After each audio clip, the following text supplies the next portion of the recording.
Some places are marked by tragedy. They collect stories like scars, each one darker than the last. In downtown Los Angeles, one hotel has more scars than most. This is the story of the Cecil Hotel and the young woman who checked in but never checked out. In February of 2013, a 21-year-old student named Elisa Lam arrived in Los Angeles. She was on a solo trip up the West Coast, documenting her journey online for her friends and family back home. She checked into the Cecil Hotel, a budget-friendly spot with a notorious reputation. To her, it was just a place to stay, but the hotel itself had other plans. Elisa seemed excited, but her blog posts hinted at an underlying anxiety. She was traveling alone, navigating a new city, and she had checked into a building with a deeply troubled past. For decades, the Cecil Hotel had been a magnet for darkness. It was a place of crime, tragic deaths, and whispered rumors of a curse that clung to its very walls. Elisa was just the latest guest to step into its shadow, but no one could have predicted she would become its most famous victim.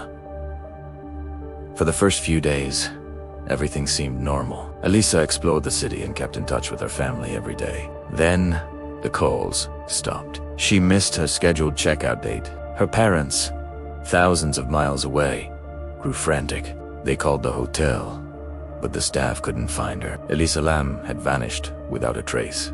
The Los Angeles Police Department was called in. A search began, floor by floor. Officers checked guest rooms, stairwells, and every public space. They scoured the rooftop, but the massive hotel seemed to have swallowed her whole. Days turned into a week, and the mystery only deepened. With no leads and mounting public pressure, the police decided to release their only clue. It was a piece of footage that would turn a missing person case into a global obsession. They released a video from one of the hotel's elevators. It was dated just before her disappearance. The footage is grainy, silent, and deeply unsettling. In it, Elisa Lam steps into the elevator. She presses several buttons, almost all of them. Then, she does something strange. She retreats into the corner, as if hiding from someone. The doors, however, refuse to close. She peers out into the hallway, once, then twice. Her movements are cautious, almost fearful. It is as if she is playing a terrifying game of hide-and-seek, with an opponent only she can see. Is someone there, just beyond the camera's view? Or is she looking at something else entirely? Her behavior grows more bizarre.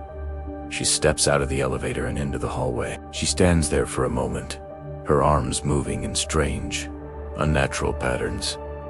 It's not a dance, and it's not a signal. It looks like she's talking to someone, or something, with her hands. The elevator doors, which should have closed by now, remain wide open, watching her like a silent witness. The footage is just under 4 minutes long, but it feels like an eternity. The video was posted online, and it immediately went viral. Millions of people watched it, horrified and fascinated. Internet sleuths analyzed every single frame. They looked for shadows in the hallway, reflections in the elevator buttons, anything that could explain what was happening.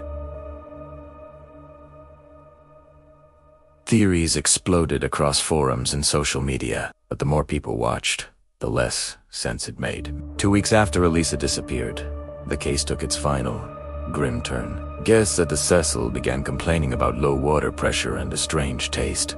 A maintenance worker went to the roof to inspect the large water tanks that supplied the hotel. He looked inside one of them, and that's where they found her. Elisa Lam's body was inside one of the sealed water tanks on the roof.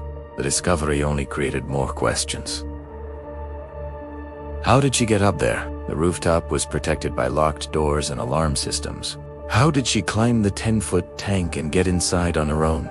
The lid was heavy and would have been difficult to move from the outside, let alone close from the inside. Nothing made sense. The official coroner's report listed her death as an accidental drowning, with her mental health condition cited as a significant factor. But for many, that explanation felt incomplete. It didn't account for the locked doors, the heavy tank lid, or the eerie last moments captured on camera. The internet refused to let the case go. People still debate what really happened. Was it a terrible crime that was covered up? Or was Elisa a victim of something darker? Something connected to the hotel's cursed history? The elevator video remains the heart of this mystery. It's a chilling glimpse into a person's final hours, filled with moments that defy easy explanation. What if that camera didn't just capture a tragedy? What if it captured a moment when our world briefly crossed paths with something else, something we can't see and can't possibly understand? Tell us what you believe really happened at the Cecil Hotel.